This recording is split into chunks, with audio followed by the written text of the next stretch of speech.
I never expected to become the center of a legal storm, especially not in my small town of Millfield, Massachusetts. My name is Claire Donovan, and until 3 months ago, I was just another public defender trying to make a difference in an imperfect system. It all started on a rainy Tuesday in April. The courthouse was busier than usual, with the Peterson case drawing to a close. James Peterson, a 32-year-old mechanic, stood accused of embezzling funds from his workplace. The evidence against him seemed substantial: suspicious transfers, inconsistent bookkeeping, and a sudden increase in personal spending.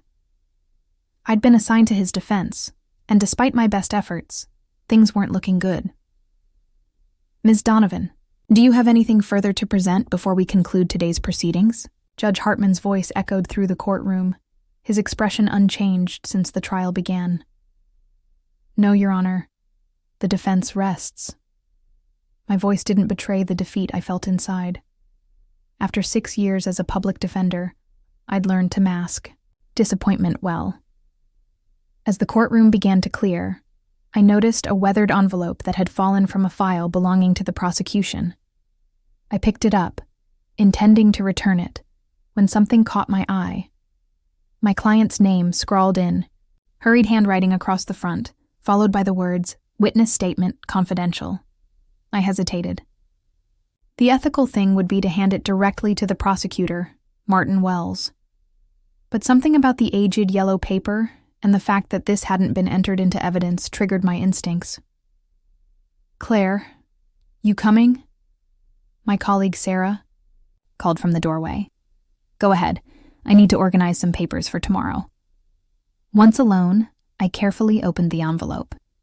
My hands trembled as I read the statement inside, a sworn testimony from Lisa Granger, the financial officer at Peterson's workplace. In it, she detailed how she had been instructed by the owner, Robert Calloway, to frame Peterson for discrepancies that Calloway himself had created. "Oh my God," I whispered, my heart racing. This was exculpatory evidence that the prosecution had withheld, a clear Brady violation. I spent the night analyzing every word of the statement, cross-referencing it with the evidence presented. By morning, I was convinced my client had been set up, and the prosecution had buried evidence that would have cleared him. The next day, I arrived at the courthouse early, determination replacing my usual pre-verdict anxiety.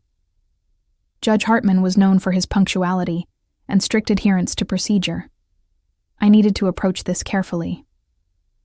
"Your Honor, before you deliver your verdict, I need to address the court on an urgent matter," I said, my voice steadier than I felt. "Ms. Donovan, this is highly irregular. The case is closed for deliberation." His steel-gray eyes narrowed. "I understand, Your Honor, but I've discovered evidence of a Brady violation." I held up the envelope. This witness statement was never disclosed to the defense. The courtroom fell silent. I could feel Martin Wells' eyes burning into me from the prosecution table. "Approach the bench, both of you," Judge Hartman ordered. As I walked forward, Wells hissed under his breath. "What the hell are you doing, Donovan?" "My job," I replied, placing the envelope before the judge. Judge Hartman's expression remained impassive as he read the statement, but I noticed a slight tightening around his mouth, the only indication that what he was reading troubled him. "Mr. Wells, were you aware of this statement?" he asked, his voice dangerously quiet. Wells adjusted his tie. "Your Honor, that document was determined to be unreliable," the witness later recanted. "That determination wasn't yours to make, Counselor," Judge Hartman said. "The defense had the right to this information." He turned to me. "Ms. Donovan, I'm ordering a recess to review this matter. Court will reconvene tomorrow morning." As I gathered my things, Peterson approached me, confusion and hope warring on his face. "What just happened?" "I found evidence that might clear you," I said quietly. "But this is just the beginning." What I didn't realize then was how right I was. Finding that letter wouldn't just change the outcome of Peterson's case. It would unravel a web of corruption that reached far beyond our little courthouse and put a target squarely on my back. That night, as I reviewed my notes in my small apartment, headlights swept across my window. A car had parked outside. I peered through the blinds to see a black sedan I didn't recognize. It sat there for nearly an hour before driving away. My phone rang, startling me. "Hello?" Silence, then a click as the caller hung up. I tried to convince myself it was nothing, but as I finally drifted off to sleep, I couldn't shake the feeling that by opening that envelope, I'd opened something much bigger and much more dangerous than I ever intended.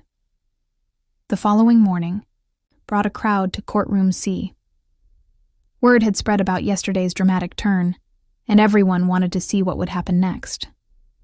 I spotted several unfamiliar faces, including a woman who I'd later learn was a reporter from the Boston Globe.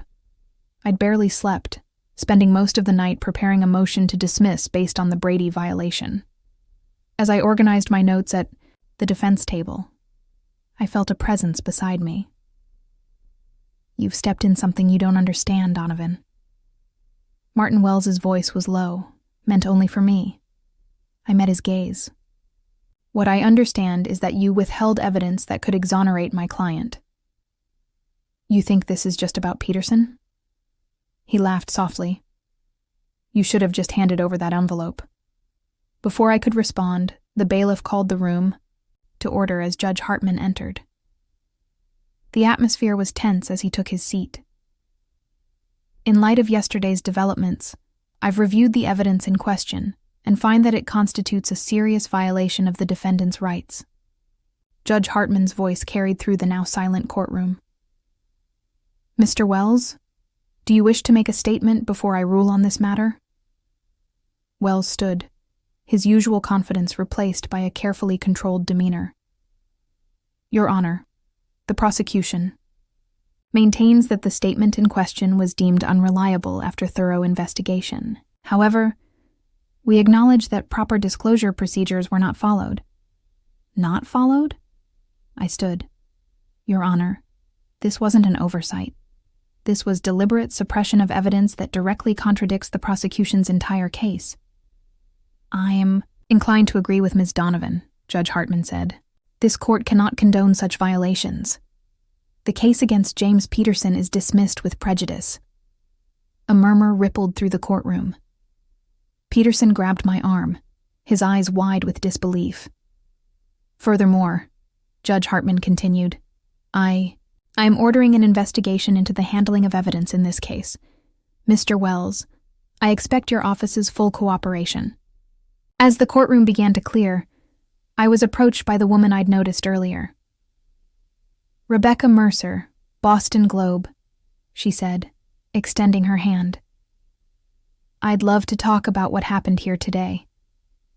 "I appreciate your interest, Ms. Mercer, but I can't comment on an ongoing matter." "This isn't just about today," she pressed. "There's a pattern of cases like this in Millfield. Peterson isn't the first person to be framed with Calloway's involvement." Her words stopped me cold. "What do you mean?" "I've been investigating Calloway Enterprises for months. There's a connection between the company, certain officials in the prosecutor's office, and several high-profile real estate developments. People who get in the way tend to find themselves in legal trouble." I glanced around, noticing Wells in deep conversation with a man I recognized as Victor Harmon, Calloway's attorney. They both looked in my direction. "Here's my card," Rebecca said. "Call me when you're ready to talk. In the meantime, watch your back." That afternoon, I returned to my office to find it had been searched. Files were misplaced, my computer had been accessed, and the copy I'd made of Lisa Granger's statement was missing. I'd anticipated this possibility and had secured the original in a safe deposit box that morning. I tried calling Lisa Granger, hoping she would confirm her statement, but her number had been disconnected. A quick search revealed she'd left town abruptly 2 days after giving her statement, right around when it mysteriously disappeared from the evidence. That evening, as I walked to my car in the deserted parking garage, I heard footsteps behind Me. I quickened my pace, fumbling for my keys. Ms. Donovan. The voice was unfamiliar. I turned to see two men in suits. One stepped forward. Trevor Banks, FBI. We'd like to ask you some questions about the Peterson case. How do I know you're really FBI? I asked, backing toward my car. He showed me his credentials. We've been investigating corruption in Millfield's legal system for months. The Peterson case just blew things wide open. Why should I trust you? Because we can protect you, the second agent said. And because Robert Calloway just filed a lawsuit against you for defamation, claiming you fabricated the letter to free Peterson. My stomach dropped. That's absurd. It's also dangerous, Banks said. People who cross Calloway have a habit of ending up compromised. Or worse. I thought about the car outside my apartment, the phone call, my searched office. There's more to this than just Peterson, isn't there? I asked. Banks nodded. Much more. Calloway's company has been acquiring properties throughout the county for a major development project. People who refuse to sell find themselves in legal trouble. Like Peterson. The problem is proving the connection. And you think I can help? You found the letter. You might find more.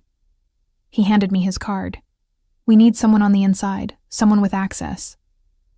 As they walked away, my phone buzzed with a text from an unknown number. Meeting tomorrow, 2 p.m., Riverfront Park. Come alone. LG Lisa Granger wanted to meet. This was my chance to get answers, but every instinct told me I was walking into danger. Yet I knew I couldn't turn back now. Too many lives had been ruined by whatever conspiracy I'd stumbled into. I spent that night making copies of everything I had and writing down everything I knew, just in case. If something happened to me, the truth wouldn't die with me. The next day dawned bright and clear, a stark contrast to the darkness I felt closing in around me. I arrived at Riverfront Park early, scanning for Lisa Granger, or anyone who might be watching for her. The park was relatively empty on a weekday afternoon. I chose a bench with a clear view in all directions and waited. At precisely 2 p.m., a woman in a baseball cap and sunglasses sat beside me. Don't look directly at me, she said quietly. We're being watched. Lisa? She nodded slightly. I never thought my statement would surface. They told me it had been destroyed. Why did you come forward originally? I asked. Conscience. I couldn't watch an innocent man go to prison. She sighed. But then, they got to me. Threatened my family. I had to leave town. Who's they? Calloway, obviously. But he's just the money. The real power is Judge Hartman. I almost gasped. Hartman? But he dismissed the case when he saw your statement. She gave a bitter laugh. Of course he did. Once it was public, he had no choice. But he's been Calloway's puppet for years. They're childhood friends. Hartman ensures that legal obstacles to Calloway's developments disappear. Why come back now? Why risk meeting me? Because you found my statement, which means you're either very lucky or very good. Either way, you're now in danger. She slipped me a USB drive. This contains financial records showing payments from Calloway's shell companies to Hartman and several prosecutors, including Wells. It also has a list of all the people they've framed over the last 5 years. I should take this to the FBI, I said. Be careful who you trust. Calloway has people everywhere. She stood. Including here. I've stayed too long. As she walked away, I noticed a man with a phone pointed in our direction. I quickly pocketed the USB drive and left in the opposite direction. That night, I reviewed the files Lisa had given me. The evidence was damning. A systematic conspiracy to use the legal system to eliminate obstacles to Calloway's development plans. Peterson had refused to sell his family's auto shop, which sat on land Calloway needed. Others had similar stories. I was preparing to contact FBI agent Banks when my apartment door burst open. 2 masked men rushed in. I scrambled for my phone, but one of them knocked it from my hand while the other pinned me against the wall. "Where's the drive?" the first man demanded. "I don't know what you're talking about," I gasped. "Wrong answer." He raised his fist. Suddenly, the door crashed open again. "FBI, freeze." In the chaos that followed, I learned that Agent Banks had placed me under surveillance after our meeting. They'd been watching my apartment and moved in when they saw the break-in. "Are you hurt?" Banks asked as paramedics checked me. I shook my head. "I have something you need to see." I retrieved the USB drive from where I'd hidden it in a hollowed-out book. The next week was a whirlwind. The FBI launched a full investigation based on Lisa's evidence. Judge Hartman was placed on administrative leave. Martin Wells and 3 other prosecutors were suspended. Robert Calloway was arrested attempting to board a private flight to the Cayman Islands. The 2 men who broke into my apartment were identified as private security contractors hired by Calloway. They agreed to testify in exchange for reduced charges. Lisa Granger came out of hiding to give her testimony, brave despite the risks. Her original statement was entered into official record, finally vindicating James Peterson, who filed a wrongful prosecution lawsuit against the county.